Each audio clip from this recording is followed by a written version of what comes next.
Dunia solo leveling bukan cuma tentang hunter lawan monster biasa, tapi juga pertempuran antar dewa dan makhluk kosmik dengan kekuatan dahsyat yang bisa menghancurkan dunia.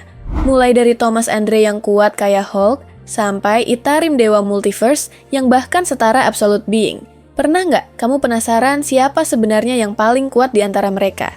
Di video ini kita akan mengurutkan 15 makhluk terkuat di solo leveling dan Ragnarok. Dari manusia super sampai entitas kosmik yang luar biasa. Sebelum kita mulai ngurutin makhluk terkuat di solo leveling, kita pakai 3 kriteria utama supaya rankingnya adil dan masuk akal. Pertama, kekuatan tempur. Seberapa hebat mereka saat bertarung, skill, daya tahan, dan kemampuan spesialnya. Kedua, peran dalam cerita. Karena yang cuma muncul sebentar tapi kuat, belum tentu layak di posisi atas. Ketiga, skala kekuasaan. Apakah pengaruhnya cuma di satu tempat, dunia, atau bahkan multiverse? Ranking ini memang subjektif, berdasarkan pengalaman dan feeling sebagai fans solo leveling sejati. Jadi, kalau kamu punya pendapat lain, yuk diskusi santai di kolom komentar. Di posisi 15 ada Thomas Andre, sang Goliath dari Amerika. Tubuh raksasanya dan kekuatan fisik dahsyat bikin monster S-Rank ketar-ketir. Dia hunter nasional terkuat sekaligus pemimpin Scavenger Guild. Skill utamanya, Absolute Demolition, bisa menghancurkan segalanya dalam sekejap, dan Colossal Crush bikin tanah berguncang. Meski awalnya sombong, setelah kalah dari Jinwoo, dia malah hormat banget sampai ngasih belati legendaris Kamish's Wrath. Musuh jadi teman, respect. Di urutan 14 ada Kamish, naga merah mengerikan yang dijuluki api abadi. Sekali semburannya, kota-kota di Amerika langsung hancur. Kamish adalah pelayan setia Antares, digunakan sebagai senjata pamungkas melawan para rulers. Walaupun akhirnya tewas dan sempat hidup sebentar jadi bayangan Jinwoo, Kamish tetap legenda yang melahirkan para hunter tingkat nasional dan belati legendaris Kamish's Wrath. Posisi 13 ditempati Querehsha, monark wanita yang dijuluki Ratu Serangga. Dia bisa berubah jadi monster serangga mengerikan, memimpin pasukan mematikan, menyebar racun, bahkan mengendalikan mayat dengan parasit. Sifat keibuannya bikin dia lengah, dan akhirnya jadi korban skill maut Jinwoo. Di nomor 12 ada Sung Il-hwan, ayah Jinwoo yang terjebak di dungeon selama 10 tahun dan kembali dengan kekuatan super dari para rulers, ditugaskan untuk membunuh Shadow Monarch, yang ternyata putranya sendiri. Dengan fisik super, kecepatan tinggi, dan telekinesis dahsyat, Il-hwan memilih melindungi Jinwoo, membuktikan cinta ayah lebih kuat dari takdir. Kisahnya penuh pengorbanan dan drama menyentuh. Posisi 11 milik Yogumon, monark misterius dengan kemampuan mengubah makhluk hidup jadi monster hanya dengan sentuhan. Dia jarang muncul, namun auranya bikin semua waspada. Identitas penerusnya masih jadi misteri, bikin penasaran fans. Dia bukti kalau ancaman monark bukan cuma fisik, tapi juga kengerian dari wujud-wujud tak terduga. Di urutan 10 ada Legia, monark tertua yang menyimpan banyak misteri. Kekuatan sebenarnya belum pernah jelas ditampilkan, tapi reputasinya bikin monark lain segan. Statusnya sebagai saksi awal perang monark versus ruler bikin Legia jadi ancaman tersembunyi yang nggak bisa dianggap remeh. Di posisi 9 ada Tanak, monark bertubuh besi yang buas banget. Penampilannya kayak campuran manusia dan monster bikin siapapun takut. Dia pemimpin ras beast yang terkenal haus darah. Satu pukulannya bisa menghancurkan segalanya, ditambah kecepatan, refleks tinggi, dan regenerasi instan yang bikin musuh putus asa. Bayangin, baru kena serang aja udah sembuh lagi. Kayak monster yang nggak pernah capek. Urutan 8 ditempati Silat Elf es tua, yang dinginnya sampai ke tulang. Sebagai Raja Snowfolk, dia sombong dan sering meremehkan lawan. Kekuatannya dahsyat, manipulasi es tingkat dewa, kecepatan tinggi, dan trident es yang bikin musuh langsung beku. Urutan 7 diisi Rakan, sang raja binatang yang brutal dan liar banget. Tubuh kekarnya penuh otot, cakarnya tajam, tatapannya bikin gemetar. Kekuatan fisiknya, kecepatan, dan regenerasi super bikin dia kayak monster yang nggak bisa dihentikan. Tapi sayangnya, sifat keras kepala dan cuma modal ototnya jadi bumerang saat duel lawan Jinwoo yang lebih cerdas dan licik. Rakan pun tumbang, membuktikan kekuatan tanpa strategi ada batasnya. Di urutan 6 ada Baran, monark api putih yang kayak raja neraka turun ke bumi. Dulunya sahabat Ashborn, tapi malah berkhianat demi Antares. Penampilannya serem banget, kulit abu-abu, rambut api putih menyala, dan tanduk raksasa. Kekuatan Baran gokil banget. Dia bisa manggil pasukan iblis dalam sekejap dan mengendalikan badai petir putih mematikan. Oke, kita udah sampai di 5 besar nih. Dan di posisi kelima, ada sosok yang benar-benar jadi sinar harapan sekaligus pemimpin para rulers. The brightest fragment of brilliant light. Bayangin dia ini entitas paling bersinar di antara semua fragments of brilliant light, kayak lampu disco yang paling terang di klub malam.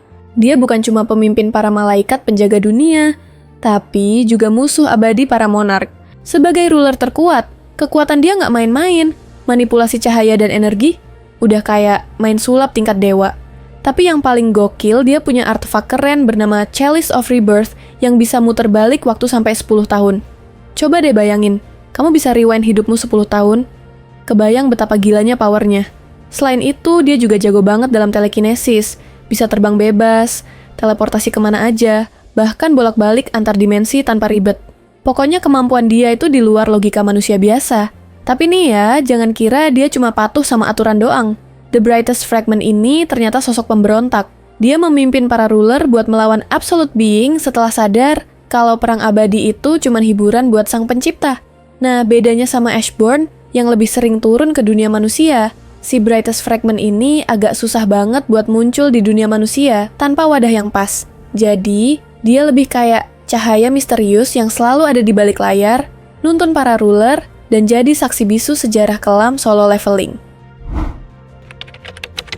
Oke, sekarang kita sampai di posisi keempat, tempat berdiri sosok legendaris yang namanya tuh bener-bener menggema di antara cahaya dan kegelapan, Ashborn. Dia ini si The Greatest Fragment of Brilliant Light yang juga jadi Shadow Monarch. Ashborn adalah ruler terkuat, makhluk surgawi yang diciptain Absolute Being buat jaga keseimbangan dunia. Tapi, Ashborn bukan sekedar raja kegelapan biasa. Dia tuh mastermind tingkat dewa yang dari awal udah ngintipin Jinwoo, nyelamatin dia pas nyaris mati di Double Dungeon, terus diam-diam nuntun Jinwoo buat jadi penerusnya. Keren banget kan? Dengan kemampuan ngidupin pasukan bayangan segudang, aura Monarch's Domain yang bikin lawan auto-ciut, plus kekuatan magis yang hampir nggak ada batasnya, Ashborn ini bisa lawan seluruh Monarch sendirian. Tentu aja selain Antares. Nah, momen paling epicnya pas dia ngasih semua kekuatan dan takdirnya ke Jinwoo, terus ngilang selamanya. Momen itu tuh bukan cuma bikin kita mewek, tapi juga nunjukin betapa besar pengorbanan dan strategi Ashborn. Dia satu-satunya makhluk yang pernah jadi ruler sekaligus monarch, simbol sempurna dari kekuatan absolut yang abadi di sejarah solo leveling. Oke, kita sampai di posisi ketiga. Dan di sini nongkrong musuh utama yang bikin dunia solo leveling sampai gemeteran. Antares, si Monarch of Destruction, sekaligus Raja para Naga. Bayangin deh, rambut dan janggutnya merah menyala kayak api neraka, dan dia bisa berubah jadi naga raksasa yang ukurannya bikin kamu mikir. Ini naga apa gunung sih? Antares ini bener-bener simbol kehancuran mutlak. Kekuatan destruktifnya? Jangan ditanya. Dalam wujud naganya, dia bisa nyemburin api super panas yang bisa melelehkan apa aja, bahkan para ruler aja sampai ciut nyali ngeliatnya. Dia tuh dalang utama di balik invasi besar-besaran para monark ke dunia manusia. Kayak komandan perang yang bener-bener gak kenal ampun.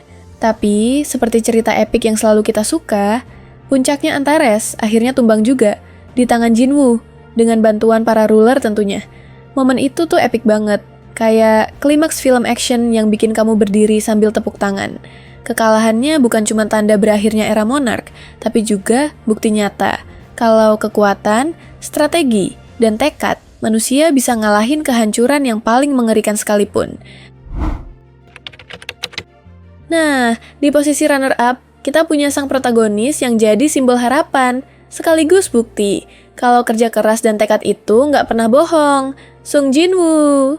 Dari Hunter Irang, paling lemah yang sering dibilang cuma beban, dia jalani perjalanan penuh darah, air mata, dan perjuangan yang bikin kita semua ikut deg-degan.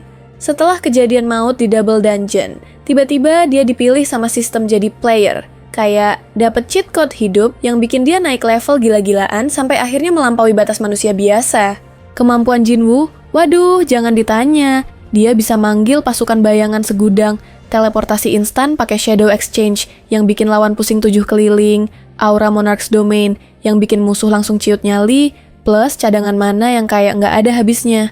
Tapi yang paling keren, dia tuh bukan cuma jagoan otot, tapi juga sosok yang selalu utamain keluarga, rendah hati, dan punya strategi jitu. Jadi nggak cuma kuat, tapi juga pinter. Momen paling epic, ya jelas waktu dia lawan Antares. Pertarungan itu tuh kayak duel final di game yang bikin kita semua nggak bisa berhenti nonton. Jinwoo nunjukin kalau dengan tekad baja, kecerdikan, dan hati yang kuat, kita bisa ngalahin kehancuran sekalipun. Dan sekarang kita sampai di puncak tertinggi dari semua makhluk di jagat solo leveling. Jawara nomor 1 yang nggak ada tandingannya. Itarim, si Outer Gods, penguasa multiverse. Bayangin deh, mereka ini bukan cuma dewa biasa, tapi ras kosmik yang udah eksis sebelum waktu lahir. Ibarat film sci-fi, mereka itu satu ras yang sama dengan Absolute Being. Iya, si pencipta para monark dan ruler itu ternyata cuma salah satu dari mereka. Nah, setelah Absolute Being mati, para Itarim ini mulai sibuk ngirim apostel yang kekuatannya bikin monark dan ruler kelabakan. Mereka tuh kayak gamer hardcore yang anggap perang dan kehancuran itu hiburan seru. Solo leveling, Ragnarok jadi makin gokil karena skala pertarungannya udah nyentuh level kosmik. Konflik sama Itarim ini bikin Jinwoo harus cabut dari bumi, join sama para ruler di luar angkasa. Sementara itu, anaknya Sung Suho kebagian tugas jadi pelindung bumi, kayak ayah dan anak yang lagi bagi-bagi job superhero. Itarim ini bukan cuma musuh biasa. Mereka adalah ancaman paling gila yang bisa ngerusak eksistensi seluruh multiverse. Nah, di dunia solo leveling dan sequelnya Ragnarok, ada 3 karakter utama yang bikin skala pertarungan naik level banget. Pertama, Itarim si Outer Gods, yang bukan cuma dewa biasa, tapi makhluk kosmik super tua dan kuatnya ngalahin monark sama ruler. Bayangin mereka bisa bikin dan hancurin alam semesta cuma dengan jentikan jari. Lanjut ke Jinwoo, si protagonis kita yang awalnya cuma hunter lemah, tapi sekarang udah jadi Shadow Monarch. Dia tuh contoh nyata, kalau kerja keras plus otak plus hati bisa bikin kamu naik level sampai ngalahin makhluk kosmik. Di Ragnarok, Jinwoo sampai cabut dari bumi buat hadapin ancaman Itarim. Terus ada Antares, si Monarch of Destruction, yang jadi bos terakhir dan musuh bebuyutan Jinwoo. Kekuatan dia? Gila. Api neraka, dan naga raksasa yang bikin semua monark lain ciut nyali. Duel Jinwoo lawan Antares itu kayak final battle epic yang bikin kita semua deg-degan, bukti kalau Jinwoo memang layak jadi Shadow Monarch. Jadi, intinya, 3 tokoh ini mewakili 3 era. Antares si Monarch, Jinwoo si Shadow Monarch, dan Itarim si Outer Gods. Mereka ngubah permainan dari perang dunia biasa jadi perang multiverse yang super gede. Nggak cuma pertarungan otot, tapi juga otak dan strategi tingkat dewa. Gimana menurut kamu? Siapa nih yang paling gokil di antara mereka? Itu dia 15 makhluk terkuat di semesta solo leveling. Dari manusia yang berevolusi jadi dewa, sampai entitas luar angkasa yang ngelihat semesta kayak mainan. Tapi yang bikin solo leveling spesial, bukan cuma pertarungannya yang epic, tapi juga perjalanan karakter, konflik batin, dan pengorbanan yang bikin kita ngerasa ikut tumbuh bareng mereka. Jadi, siapa yang menurut kamu paling OP? Atau ada yang menurutmu harusnya masuk list tapi nggak ada? Langsung tulis di komentar, dan pastinya jangan lupa like, subscribe, dan nyalain lonceng supaya kamu nggak ketinggalan pembahasan lore gila lainnya di dunia anime dan manhwa.